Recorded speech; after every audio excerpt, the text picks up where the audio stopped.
Hey guys, this is Matt.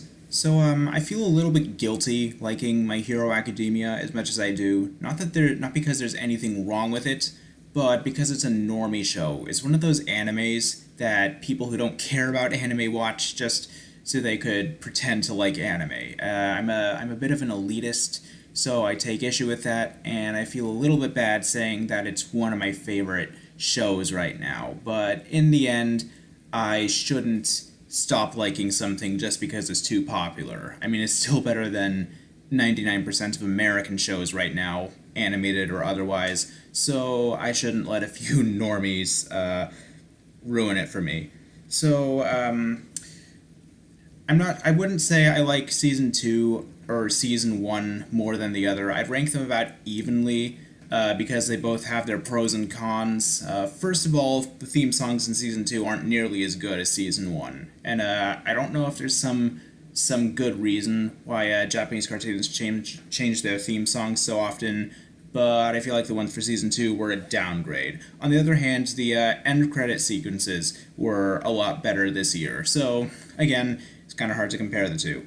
But getting to the show itself, I feel like this season had a little bit of a pacing problem because a significant portion of season two, in fact, almost half the episodes I think were focused on the UA Sports Festival. That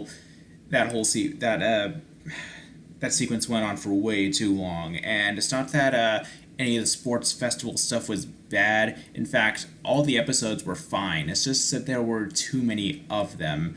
Like towards the end, I'm just like, okay, I get the point. Can we please move on to something else now? Can we please move on to heroes fighting villains and leave the sports festival stuff behind? And again, it's not that it was bad. It's just that it was too drawn out and they could have accomplished the same amount of storytelling in I think half of those episodes. So the whole sports festival should have been trimmed down a bit. The whole season is kind of structured weird. It's like, okay, you got the sports festival taking up the first half, I think, almost the first half. And then you got the only part of the season where the heroes are actually fighting a villain, and then towards the end they go back to heroes on hero fighting. So, and again, not like there's not the ideas are fine, the executions are fine. It's not that these episodes are bad.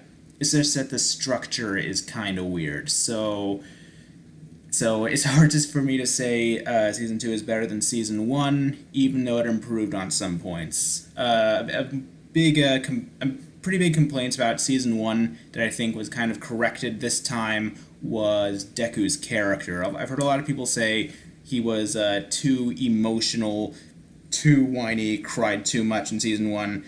Uh, Not so much season two, and it makes sense because he's more experienced. He's a bit tougher this time around, so it makes sense that he'd be a bit less whiny and a bit less emotional. So props for the show having at least having decent character development. I would have liked to learn more about All Might this time around.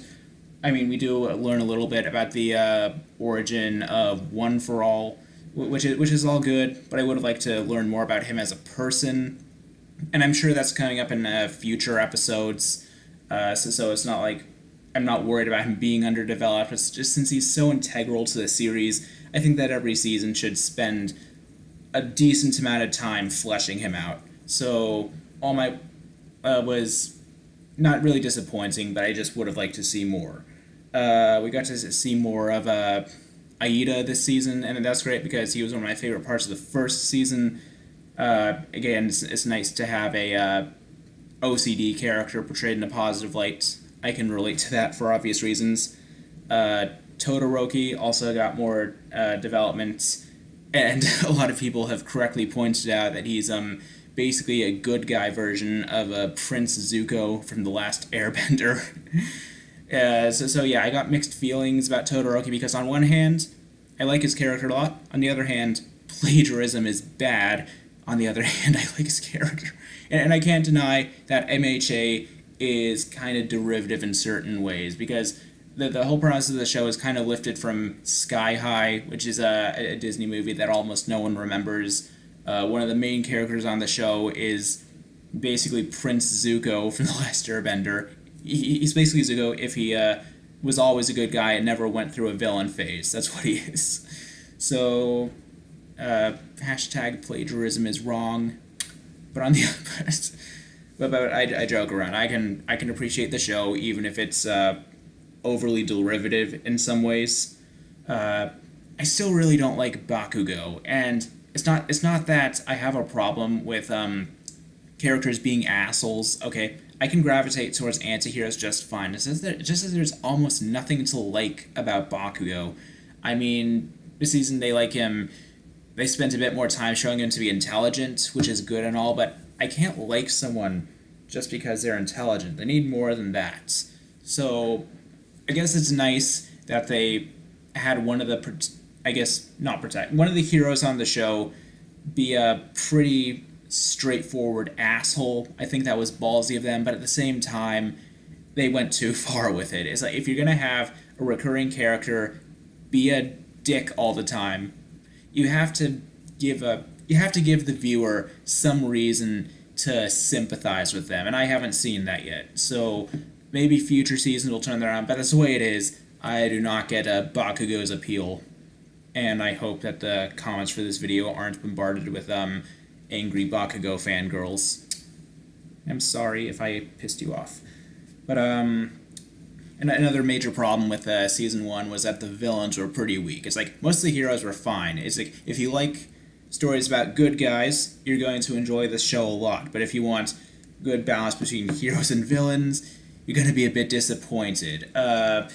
Because the villains in season 1, they were basically just, I'm evil. They showed up and they're evil, and that's about it. So things were a little better season 2. First of all, we got the hero killer, who's by far the best bad guy on the show. First of all, he actually drove the plot forward. Secondly, he actually had a straightforward motivation, and he actually, again, he just felt that there was more to this dude than just I'm evil. All right, they made it clear what his motivations were, and they even gave him kind of tried to connect him to the hero. They actually tried to set up an actual conflict between him and the good guys. So again, felt like Hero Killer actually drove the story forward. So which is why it sucks that he was pretty much out of the show by the 2/3 mark of the season. And they tried a little bit better to develop Handface, as I'm going to call him, the main villain of the series. And I tried to Google his name before watching this video, but one of the autocorrect results was just MHA Handface, or no, it was Hands Guy. So I'm just going to call him Hands Guy from now on because according to Google, it's an actual thing they call him. So if they're not going to make this guy memorable, I'm not going to bother remembering his name. He's just Hands Guy.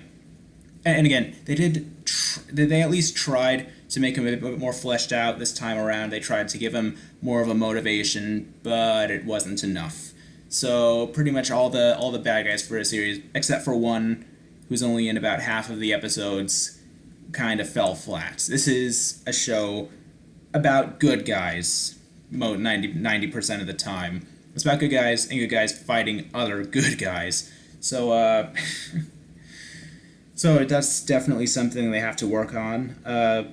Getting back to something positive, that the fight scenes are good as always, and I won't say these are the best superhero fights ever, but they're up there, and I think the reason they work so well is because they're very fast-paced, they have a lot of energy, but at the same time, you can always tell what's going on. And I think a big reason for that is because most of the fights are either one-on-one or two-on-one. Superhero movies nowadays, it's about ensembles. It's about a million people all coming at each other at the same time. Just way too much shit going on. So even if the effects and the choreography are good, it kind of fucks with your head just because there's too much to focus on. But MHA keeps things a bit more streamlined. It's either one-on-one, two-on-one fights, so they can have lots of energy, lots of fast-paced moves and stuff, but it never feels like a clusterfuck. It never feels like a Transformers movie where it's just a million robots all coming at each other at once, and you have no idea what the fuck is going on.